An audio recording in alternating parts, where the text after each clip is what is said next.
Hey everyone, it's Ellis, and this is patch 13.13 patch preview. This is not the rundown. The rundown will be on the FlyQuest channel. Unfortunately, for some unholy reason, Riot, LoL Dev, as well as Froxen and them did not actually post a full change list. So this is going to be a very scuffed version of 13.13 preview. So we immediately move into it. So this is the total change list. So if you notice, there's basically no buffs. This is actually probably one of the saddest patches in all of League of Legends. And if you look at the champions that are actually being nerfed, I feel like it is actually doing nothing to adjust competitive. Now, one of the things that will adjust competitive is obviously going to be static Shiv, but that's only going to actually adjust like 2 champions. So because that's only really adjusting 2 champions, and even those champions are not actually showing up, I mean, they are showing up quite a bit, LeBlanc obviously being the flexible one, etc., but I do definitely think they are beatable. I think overall this patch is going to be very depressing. So first thing up is Ghost Nerf is reverted. Yes. So the Ghost Nerf is no longer there in the systems nerf. Now, honestly, I don't even know why this was in the nerf list. I guess that they're doing this to try to take away Ghost from some of the marksmen, and I guess some of the junglers that take it, but realistically, just seems very random. Next thing up is static Shiv nerf. So AP ratio is reduced from 50% to 30%. Minion AP ratio still nerfed at 85%. So they are nerfing the total burst down from the amount of AP that you're going to end up getting. So now the thing is that when you're a static Shiv user, you actually don't get obscene amounts of AP. Some champions will get decent amounts, but only losing 20% of, losing 20% of something or of like 200 AP is actually not the end of the world in your burst. It's not going to actually necessarily stop you from doing this. Now, the minion AP ratio getting nerfed is actually the problematic change. So in that regard, it is quite nice. Okay. Next thing up is the APHELIOS Nerf. So this is very bizarre. It's very random. And again, this is a byproduct of pro players just not drafting and then just going APHELIOS no matter what. So no one drafts like terrain control against him. They don't draft long range against him. And he's just going to end up getting hit. And I really do feel like this is the old APHELIOS all over again. So Groudum slow duration reduced from 3.5 seconds to 2.5. Okay.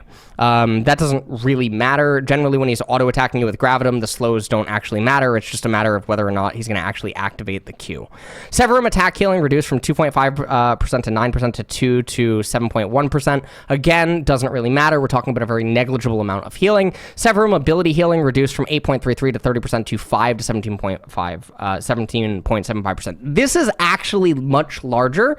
So the only really big one is obviously the Q active on the Severum healing. This is definitely a nerf in later stage fights and standoffs, and I guess maybe to an extent inside of laning phase, but outside of that, there's not really too much going on with it. Okay. We move on. Niko Nerf. R now breaks disguise after 0.5 seconds. That's really just a quality of life nerf, and I feel like it doesn't actually matter. Most times when Niko is actually casting R, even if she's inside of a minion wave, this is mostly because pros aren't counting the minions or something, they're not paying attention. And other type of Niko R nerfs don't really matter all that much for her other disguises. So this ultimately is just not doing anything. So, 13.13, Niko is still going to be alive and well. Annie nerfs. Q base damage reduced from 80 to 220 to 70 to 210, so she's just losing a flat 10. This is actually a pretty big nerf to her early laning, where she actually does poke quite a bit with her Q, and then also the CSing, it will become a little bit more difficult, but it's ultimately not going to be the end of the world. QAP ratio reduced by 5%. Now, Annie does have the glass cannon build, so Annie has 2 different builds. She has the Liandry Rylai in mid lane, which obviously offers an abundance of control, and then she has the Ludens with the Ingenious Hunter interaction on Tibbers, and then going full glass cannon pen. So no matter what, Annie is going to be nerfed. She will still overkill squishies, but it is going to be a nerf for Annie versus everyone else. Now, the thing is that I actually don't think that these numbers will actually prevent her from assassinating a squishy, as long as she has like 2 items or something. So I think in that regard, it's fine. It's just going to be a little bit weaker inside of laning phase, which is fine. Ivern, W on hit base damage reduced from 30 to 60 to 20 to 50. Really big nerf to lane phase Ivern. Really, really, really big nerf to lane phase Ivern. Now, for jungle Ivern, doesn't really matter. W on hit AP ratio reduced from 30% to 20%. Okay, so lane Ivern gets really tagged. Jungle Ivern doesn't really get tagged at all. So jungle Ivern still going to be really, really, really good. And then obviously the teammates are still going to benefit from him. And so still expect to see we actually don't expect to see a lot of Ivern because no one apparently is fucking picking him. Okay, Kindred Nerfs. Base armor reduced from 29 to 26. Base health is reduced from 610 to 580. So Kindred gets a little bit less durable inside of the jungle, and now it's actually easier to kill her in 2v2s to an extent. She's going to end up losing about an auto attack worth of HP. So in that regard, they're more susceptible to things, but Kindred is still going to be one of the best junglers in the game, so it does not matter.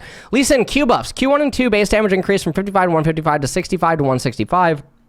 That is really, really big. That is actually massive. That does not make any sense. So he's just getting a flat 20. Q1 and Q2 bonus AD ratio increased by 5%. Okay, so these are the changes that can actually make top Lee Sin more viable because he's just getting flat base. Obviously for jungle Lee Sin, it is a buff. That is the way that it should be perceived. But for lane Lee Sin, these are massive changes because this is such a steroid to just base stats and how often and frequently he'll end up using these. So this is really big for the Lee Sin. Also, please make Gore Drinker 3,000 gold cheaper and let him see. True, exactly, self-made, true. Okay, Vi nerfs. Passive shield reduced from 13% max HP to 10%, so you're talking about 3% of her max HP. So very early on, you're talking about literally an auto attack that's not going to prevent you from playing Vi. R cooldown increased from 120 to 80 seconds to 140 to 90 seconds. It is a nerf for rank 1 Vi, so that 6 to level 11 time zone where she's just not going to immediately have her ultimate up, but it is only 20 seconds, and Vi typically is not a champion that immediately casts her all off cooldown. So with that in mind, if she ends up going Black Cleaver, she still has an enormous amount of availability haste, and so if pro players don't actually overreact and stuff, and they still acknowledge that at level 11, Vi is still going to end up, being totally fine with the ability haste on her R, etc., and that the 3% max HP does not actually matter until, way later on inside of the game, and again, it's only the passive shield, so it doesn't really matter. These are not proper Vi nerfs, and again, Riot is in a very difficult situation where the game is actually very balanced, but pro play meta does not actually reflect current champion power level. And so I feel like the nerfs that we're actually getting on these champions, or even the buffs, they're so low and so minuscule. They don't actually do anything, but I feel like Riot feels like they're sort of pigeonholed into not being able to do anything without actually just gutting the champion. And that is, I think, the problem that they're facing. Wukong. E-monster damage reduced to 100 from 120% to 100%. So Wukong is still going to be picked if you're picking him for the mid-game reasons. And just like the example that Max Waldo showed on stream, when people overreacted to the previous Wukong nerfs and said that he was going to be dead inside of the jungle, and then Max ended up going and pulling up several different pro player clear Wukong games, and he ended up clearing faster with nerfed Wukong than the pro players were actually clearing because he was paying attention more to the patience juggling of the monsters, as well as the auto attack and animation canceling that he was doing on the Wukong. He was able to actually clear faster than unnerfed Wukong with nerfed Wukong. In the same exact regard, Wukong, as long as you're managing to juggle through everything and you're actually paying attention to stuff, he's still going to be picked by pro players so long as they don't overreact. Rexit nerfs. Base attack damage reduced from 61 to 58. Base health is reduced by 40. Huge nerf for top lane Rexit. Losing 40 HP at level 1 is massive. That is so big for top lane Rexit. Now, for the base attack damage on the 61 to 58, as well as some of the other ratios and stuff, it's not really the end of the world. I would be very, very, very surprised if this actually altered Rexit's clear speed in any regard, but it doesn't really matter because Rexit inside of the jungle is more so an answer to the meta rather than just being a predominantly strong champion by herself, and that's mostly because of the nature of her kit. So top lane Rexit does get tagged. Final thing is Riot August does note that Neferi's Q applies bleeding, so if you Q twice, damage is increased. Okay, so Q applies bleeding on Neferi. You guys might have seen the Neferi update from the other day. Now, some of the changes that are not here, they're not on Spider Access Twitter yet, is Varus AP apparently is being nerfed. We did not end up getting to see this. We saw every other change, but Varus AP is not on Spider Access Twitter. The champion adjustments is that Rel's support is being nerfed, however jungle is being buffed, and Rel is in this really weird state where it seems like they actually can't decide exactly what they want to do with her. Nonetheless, it does look like 13.13 is set to be an absolute failure of a patch in the sense that it's not going to significantly influence the meta. APHELIOS is still going to be playable, Annie is still going to be playable, so So we're mostly taking a look at meta mainstays. Kindred is still going to be playable. Niko's not getting touched. Rexit top lane does get hit. Vi and Wukong are also still going to be playable. We did not see the Nidalee buffs, but the Lee Sin buffs are definitely good for him inside of the jungle as well as inside of top lane. The static Shiv thing is probably the most notable one, but even Zoe I don't think was appearing that much in competitive, so it's more so actually just for LeBlanc, and you know, LeBlanc's addition to the meta doesn't actually do a whole lot. So that is pretty much it, and pro play is still screwed. So if Riot does not actually, I don't know. I mean, it just feels like everyone is, I mean, I'm glad that more and more people are complaining about the stagnation of pro play metas and everything. So that I am not the only one doing it. But ultimately, at the end of the day, what we do notice is that, you know, it's, yeah, I don't know. Yeah, it's pretty bad. It's pretty bad. It's pretty bad.